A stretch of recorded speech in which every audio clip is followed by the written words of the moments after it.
सुप्रभात छात्राः। हमने व्यंजन संधि का तीसरा नियम पढ़ा था। ये वर्गीय प्रथम वर्ण का पांचवा वर्ण होना। प्रथम वर्ण का चेंज होता है पांचवा वर्ण कब? पूर्व पद के अंत में जब वर्गीय प्रथम वर्ण होगा और उसके आगे म या न होगा तो इस प्रथम वर्ण का पांचवा वर्ण होता है। ये समझाया था कि नियम क्या है। वर्गीय प्रथम वर्ण के बाद अगर वर्गीय पांचवा वर्ण है, किसी भी वर्ग का पांचवा वर्ण है, कोई भी पांचवा वर्ण है, तो इस प्रथम वर्ण का इसी वर्ग का पांचवा होगा। चाहे भले ही यहाँ दूसरे वर्ग का पांचवा है तो भी चेंज जो होगा वो इसी वर्ग का पांचवा होगा।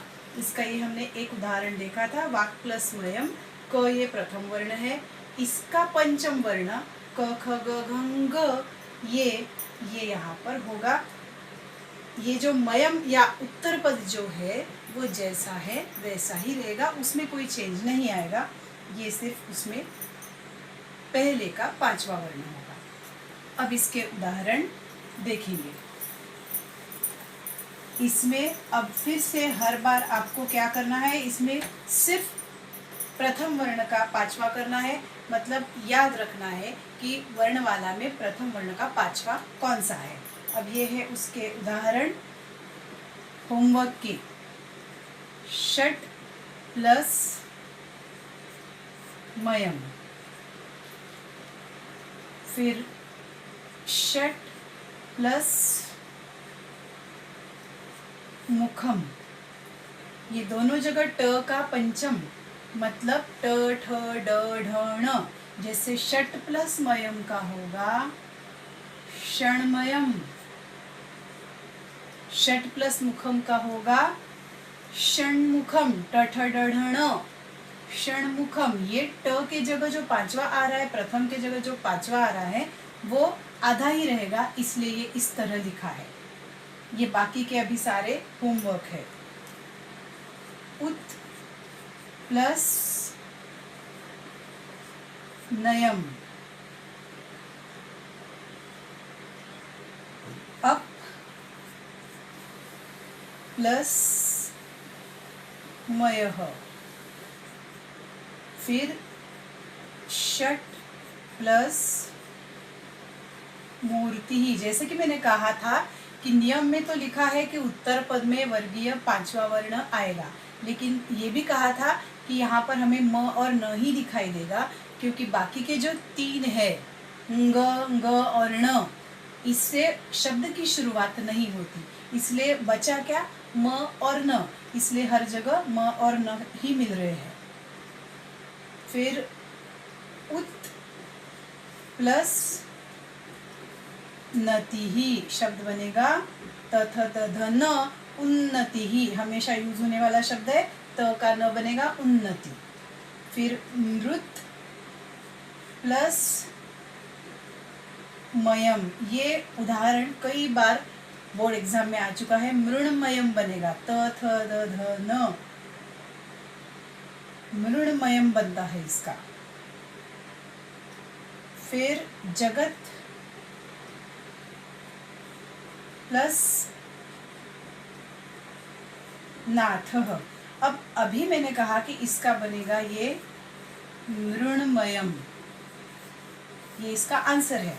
लेकिन त का पंचम क्या है, त थ द ध न है, ण तो नहीं है, फिर यहाँ ण कैसे आया? वो इसलिए आया कि इस मृ में है रु, ये म प्लस रु।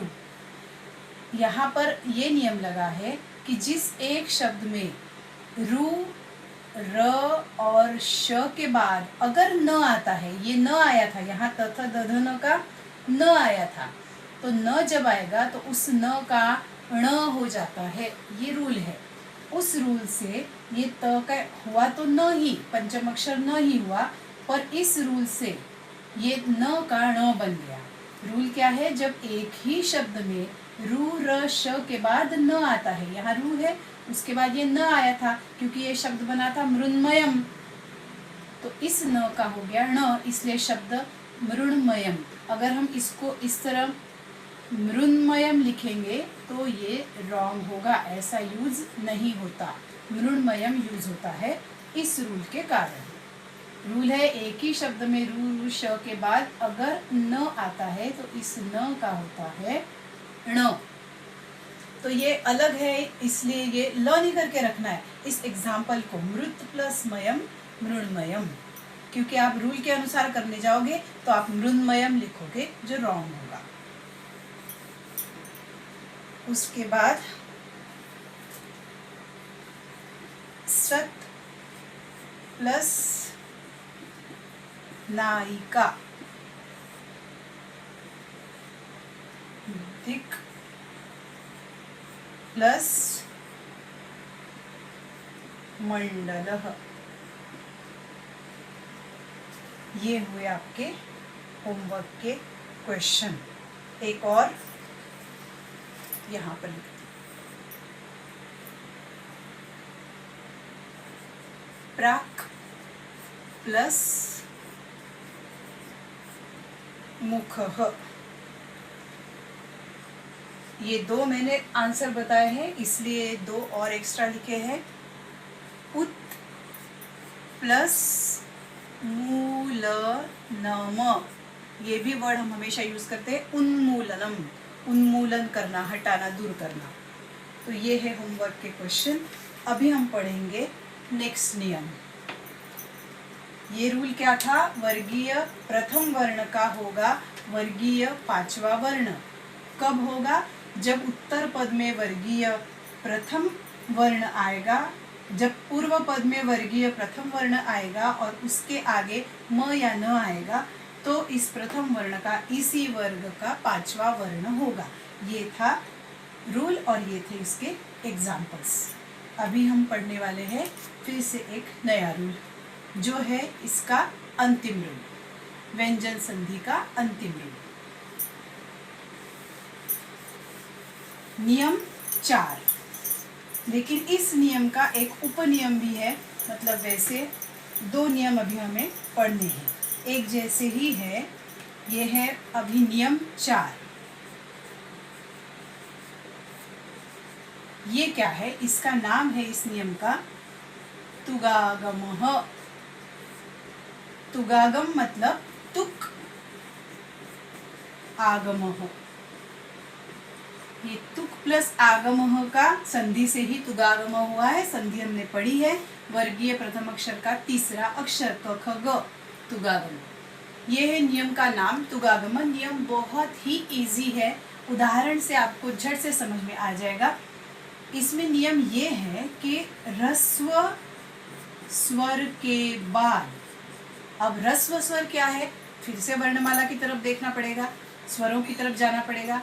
स्वर ह्रस्व स्वर है टोटल 5, अ, ई, उ, रु और लृ। ये है ह्रस्व स्वर। स्वरों में अ, ई, उ, रु, लृ ये 5 पंच ह्रस्व स्वराः सन्ति। तो इन पांचों में से यहाँ कोई भी रहेगा। पूर्व पद के अंत में, फिर से पूर्व पद और उत्तर पद है, पूर्व पद के अंत में रहेगा ह्रस्व स्वर और आगे रहेगा छ। कितना इजी है देखो, सिर्फ छ। ह्रस्व स्वर के बाद अगर छ रहेगा तो इस स्वर के और छ के बीच में यहाँ पर ये तुगागम होता है, मतलब तुक का आगम। आगम मतलब आना, तुक आता है, मतलब वैसे तो तुक का अर्थ है त, मतलब ये त, लेकिन हमें नियम में डायरेक्टली दिखाई देता है इस त का ही होता है च। अभी हमें ये त का च कैसे होता है वो सब नहीं सोचना है, हमें सिर्फ इतना याद रखना है कि नियम क्या कहता है। नाम है तुगागम, लेकिन यहाँ हमें कहीं भी च नहीं दिख रहा है, नाम में च नहीं दिख रहा है, तुक प्लस आगम में भी च नहीं दिख रहा है। तुक प्लस आगम का अर्थ क्या बताया, तुक का आगम मतलब आना, मतलब तुक एक्स्ट्रा लगना। यहाँ आना क्यों कह रहे हैं, क्योंकि ये ह्रस्व स्वर वाला शब्द भी वैसा ही रहता है, ये छ से शुरू होने वाला जो भी शब्द है वो भी वैसा ही रहता है। इन दोनों शब्दों में कोई चेंज नहीं होता, सिर्फ बीच में ये तुकागम लग जाता है, मतलब च लग जाता है, ओनली च। नाम भले ही तुकागम है लेकिन लगता है च। उदाहरण से झट से समझ में आएगा। अब ये मैं यहाँ से मिटा रही हूँ। उदाहरण देखो, प्र प्लस छादनम, ये भी शब्द शायद पढ़ा होगा। अब ये प्र में है अ और यहाँ पर छादनम में है छ। छ से शुरुआत होने वाला शब्द यहाँ छ है, तो यहाँ सिर्फ तुगागम मतलब ओनली च एक्स्ट्रा लग जाएगा, बस और कुछ नहीं। अब च कहा है, इसका मतलब वो हलंत रहेगा, उसमें दूसरा कुछ नहीं मिलेगा। तो शब्द बनेगा, ये आधा च आ गया एक्स्ट्रा, और ये पहले वाला और दूसरे वाला शब्द मतलब पूर्व पद और उत्तर पद जैसा है वैसा ही रखा, उसमें कोई चेंज नहीं किया, सिर्फ च को एक्स्ट्रा जोड़ दिया। ये है प्रच्छादनम। ठीक है, ये था नियम क्रमांक 4। अब इसके उदाहरण हम नेक्स्ट वीडियो में देखेंगे।